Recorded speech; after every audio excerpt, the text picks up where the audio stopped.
The State of the Onion, extra crispy, served with a side of doom, our 2024. The year our robot overlords were promised. Instead, we got this. The world's a stage, and it feels like everyone's forgotten their lines, the set's on fire, and the only snacks left are stale popcorn and lukewarm hope. But hey, at least the memes are fire, literally in the case of that one about Congress. Meanwhile, the economy is doing that thing where it pretends to be a roller coaster but forgets the fun part. And don't even get me started on the environment.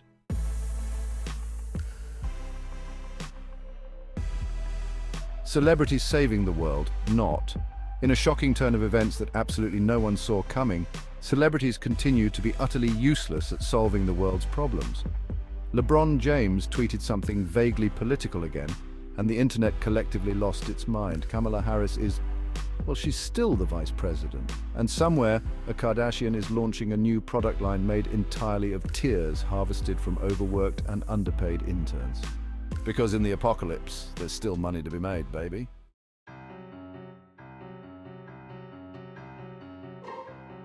The 2024 election circus clowns to the left of me, jokers to the right, and the award for most likely to induce existential dread goes to the 2024 US presidential election. It's like watching a reality TV show where the contestants are vying for the chance to rule the world. But the only qualification seems to be the ability to shout louder than the other guy. The debates are basically Twitter wars in real time, with more insults than actual policy discussions. It's enough to make you want to crawl under a rock and stay there until 2028.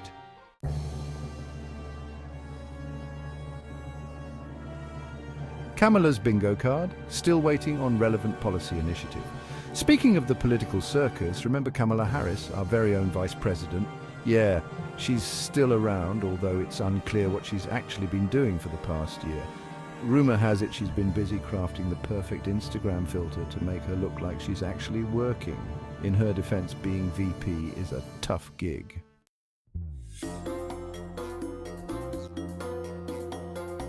Section 3, LeBron for president, please, no more athlete politicians.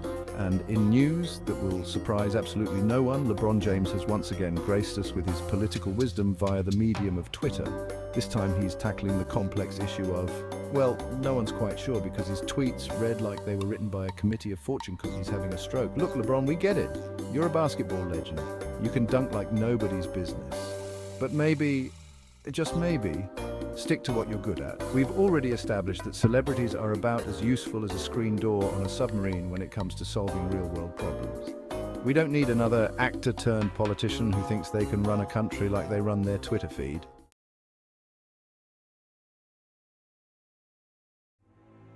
Section 4. Government by tweet, because actual governing is hard. But hey, why bother with actual governing when you can just tweet about it, right? That seems to be the motto of our elected officials these days. Gone are the days of thoughtful debate and reasoned discourse. Now it's all about who can craft the most scathing 280-character takedown of their opponents. It's like watching toddlers fight over a juice box, except the toddlers are grown adults with access to nuclear codes. And don't even get me started on the QAnon conspiracy theorists who have somehow infiltrated every level of government.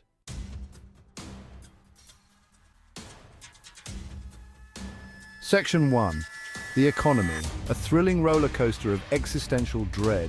Remember roller coasters, those whimsical rides that promise thrills and chills? The economy seems to have taken inspiration, minus the fun part and plus a generous helping of existential dread. One minute we're soaring high on the wings of a bull market. The next, we're plummeting towards a fiery abyss of recession with nothing but our dwindling savings to cushion the fall. Experts keep saying things are looking up, that the economy is recovering, but let's be real. Recovering in this context feels a lot like that time you tried to bake a cake and ended up with a slightly burnt, vaguely cake-shaped object. Meanwhile, the stock market continues to be a giant game of roulette played by hedge fund managers with more money than sense. And don't even get me started on the national debt.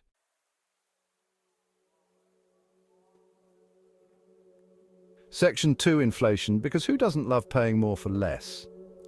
Inflation.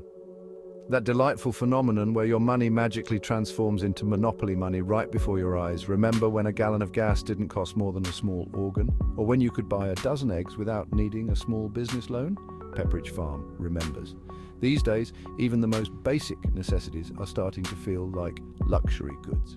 Want to buy a house? Better start saving when you're still in the womb. But hey, at least we can all take comfort in the fact that the ultra-wealthy are doing just fine.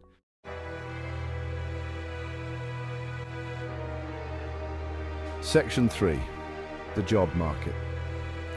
Where dreams go to die, then get reanimated as gig workers. Speaking of the economy, let's talk about the job market. Remember when a college degree was supposed to be your ticket to a stable career and a comfortable life? Yeah, those were the good old days. Now, a degree is about as useful as a screen door on a submarine, unless your idea of a stable career is driving for Uber while trying to pay off your student loans by selling artisanal sourdough bread on Etsy.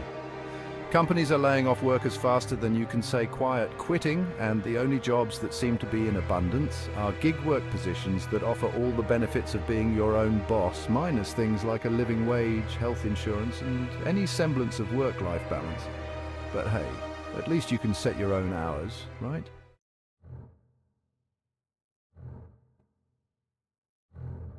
Section 4, cryptocurrency. Still trying to figure out if it's the future or a pyramid scheme. And then there's cryptocurrency, that digital chimera that everyone's talking about, but no one seems to fully understand. Is it the future of finance, a decentralized utopia free from the shackles of traditional banking? Or is it just a giant pyramid scheme destined to collapse in on itself like a dying star? Honestly, at this point, your guess is as good as mine. 1 minute, Bitcoin is soaring to new heights and everyone's cashing in their retirement funds to buy a piece of the pie. The next minute, it's plummeting faster than a skydiver without a parachute, and everyone's panicking like they just lost their life savings.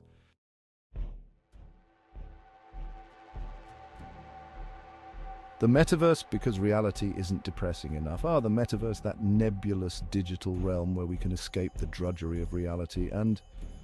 well, that's about it. Apparently we're all supposed to be super excited about spending our days as disembodied avatars, wandering around virtual shopping malls and attending virtual conferences.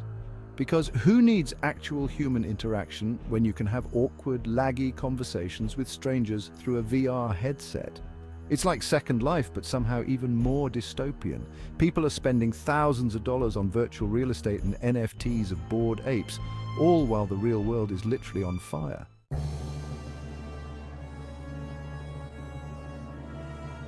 Influencers, selling you a lifestyle you can't afford and don't actually want. And speaking of things that are wrong with the world, let's talk about influencers. These self-proclaimed gurus of the internet have somehow convinced millions of people that their lives are aspirational, despite the fact that they consist mostly of taking selfies, hawking dubious products, and pretending to be relatable while simultaneously flaunting their wealth. They're like the human embodiment of those targeted ads that follow you around the internet, constantly reminding you of all the things you don't have and can't afford. But hey, at least they're authentic, right? Just kidding. Their entire existence is carefully curated to project an image of perfection that's about as real as a plastic plant. And don't even get me started on the ones who try to shill their own cryptocurrency scams.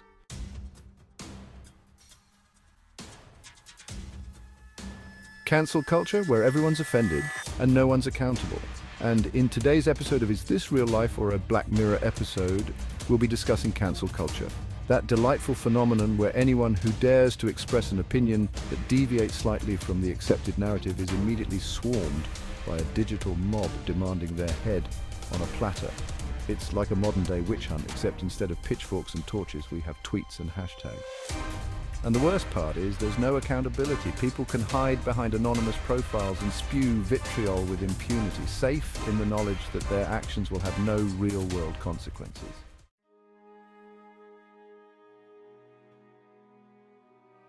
Section 4. The Death of Irony, How Sarcasm Became the Official Language of the Apocalypse. And finally, let's pour one out for the death of irony. Remember when sarcasm was the highest form of wit? When we could use it to point out the absurdity of the world around us without having to spell it out for the humor impaired. Those were the good old days. Now every sarcastic comment is met with a chorus of "Wow, someone's triggered," And lighten up, Snowflake. It's like the entire internet has collectively forgotten how to detect nuance. Everything is taken literally. Every joke is analyzed for potential offense, and the only acceptable form of humor is the kind that's been pre-approved by a committee of humorless robots. It's enough to make you want to give up on humanity altogether and go live in a cave somewhere.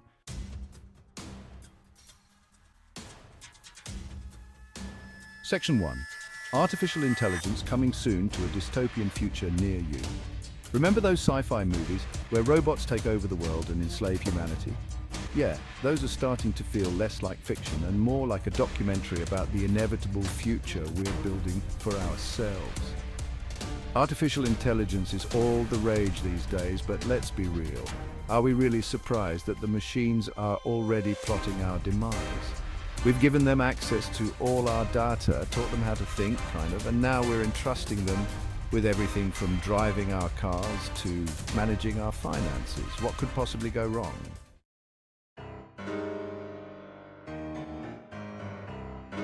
Section 2. Space tourism, because who needs affordable housing when you can go to space? Speaking of questionable uses of technology, let's talk about space tourism. Apparently, now that a handful of billionaires have conquered every earthly luxury imaginable, they've decided to set their sights on the final frontier. Space, because who needs affordable housing, universal healthcare, or a solution to climate change when you can spend a few minutes weightless and brag about it on Instagram?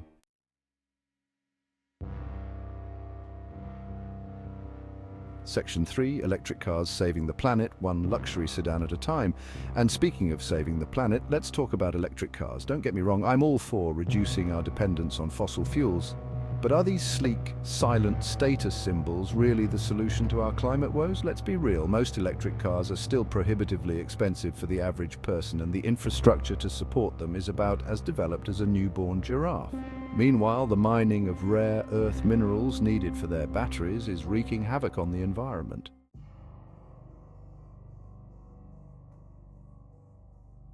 Section 4, the singularity, when machines become self-aware and realize they're stuck with us. And finally, let's end on a truly terrifying thought, the singularity.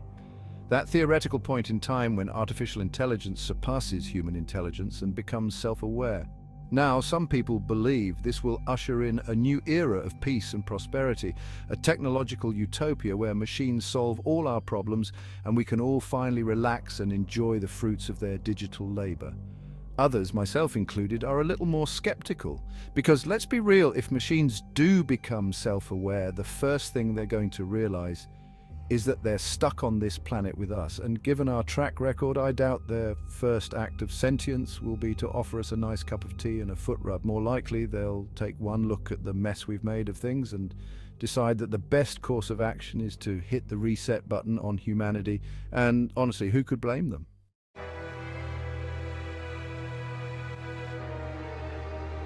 Section 1. So where do we go from here? Spoiler, it's probably downhill. So, there you have it, a snapshot of our brave new world, where the future is brought to you by the letter D, dystopian, disheartening, and decidedly doomed. Our politicians are more concerned with tweeting than governing. Our economy is a roller coaster designed by a sadist, and our collective attention span is shorter than a goldfish with ADHD. We're hurtling towards a future powered by artificial intelligence and fueled by the tears of underpaid gig workers.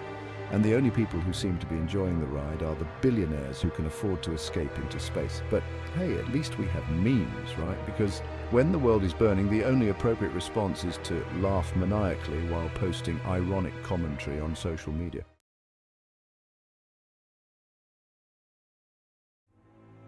Section 2, buckle up, buttercup. It's going to be a bumpy ride. In conclusion, dear viewers, I offer you not hope, but a healthy dose of cynicism and a hearty good luck. You're going to need it. The world is a dumpster fire of our own making, and the only question now is whether we're going to stand around watching it burn or grab a bucket and try to douse the flames with our rapidly dwindling supply of optimism.